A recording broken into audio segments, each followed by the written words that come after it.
This year, Blend sponsored Inbound, and as a result, we were able to have conversations with hundreds of marketers about all of the successes and challenges and frustrations and opportunities that they see when they think about their business's website. So it was a really, really good opportunity for us to get in front of and face to face with our typical customer and share some of our experience and expertise with them while learning about what's on their mind and how they view their website as marketers, as B2B marketers.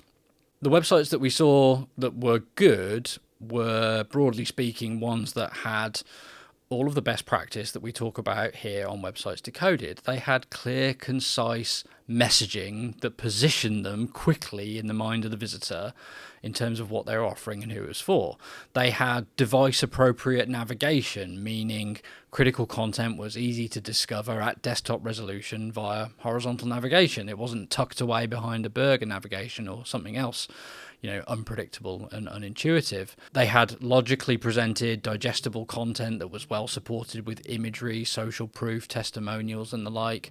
And they had calls to action that were well placed, well signposted, and mutually beneficial to both them and the buyer on the website. So, typically you'd find language like talk to sales as opposed to contact us. Those were what we found on some of the good sites that we saw while we were at Inbound.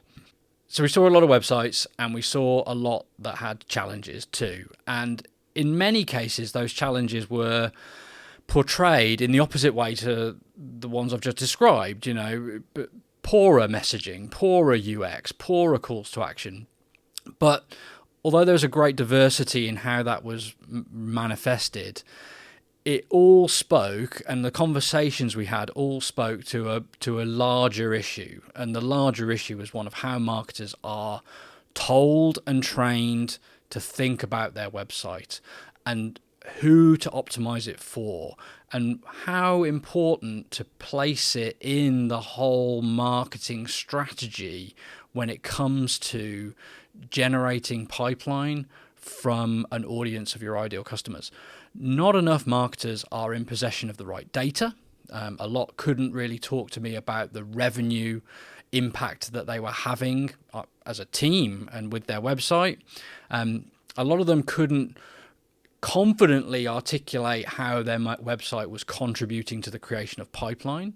And a lot simply couldn't really conceive of putting as much effort and energy and budget into optimizing their website as they do into campaigns and channels for the attraction of either visitors or, in many cases, leads. So there's a really big opportunity for a lot of the marketers we spoke to, and therefore I think a lot of marketers, generally, to re-educate themselves around the role of the website in their go-to-market and its importance, and to refresh how they approach it and how much energy they put into optimizing it as part of their pipeline generation mechanism.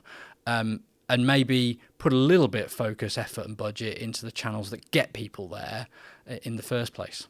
Tactically speaking, the most common mistakes or issues we saw are the ones that we see most commonly everywhere. So, for example, homepage hero messaging that contains no hint of your value proposition, no mention of what you do or who it's for, more focused on your brand or your strapline, or just fluffy nonsense that doesn't say anything really, was present on a lot of the sites we looked at, and it's a huge opportunity to very quickly make an impact. The imagery that supports the homepage hero message is equally important. We saw lots of websites with no product or software in sight, or even imagery that alluded to the context, the sector or the solution that we're talking about. So, very vague stock photography, lifestyle photography, doesn't mean a lot to buyers. Saw that on lots of websites too. Issues with navigation were common too, whether that was, inappropriate format for the presentation, so burger menus on desktop or vertical menus when they should be horizontal. But also the choice of language and content in navigation is a common misstep that's being made. So, those key navigational menu items, the language that you use there is really important for the overall user experience. And we see a lot of people, shirking logical language, products, services, solutions, in favor of stuff that is more warm and fuzzy, but ultimately doesn't help buyers navigate the site with ease. And then the contents of those navigations. If they start to become too big, too cluttered, too noisy, they're going to start to work against the user experience rather than for it. And then finally, calls to action. We saw some good ones, as I've hinted, but it was very common to see either missing calls to action, i.e. not placed in the most sensible, attractive, logical places on the website, or when they are in those positions, poorly framed. Get started, contact us, find out more. Language that doesn't clearly signal the value to the buyer if they take the CTA, and therefore won't result in the highest possible conversion rate through the website.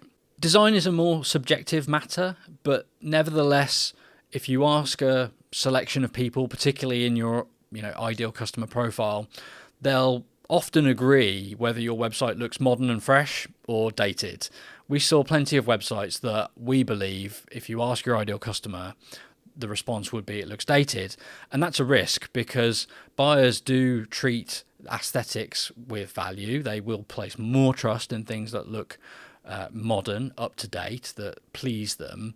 And if your website is one that creates the impression that it's dated, it's less likely to be forming that high level of affinity, that high impact with your buyer when they visit.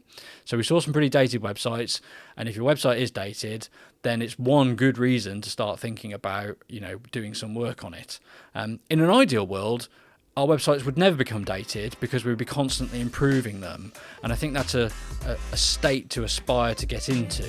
But for many businesses, the age of their website is going to be a factor, and they will benefit from updating and refreshing it on a semi-regular basis.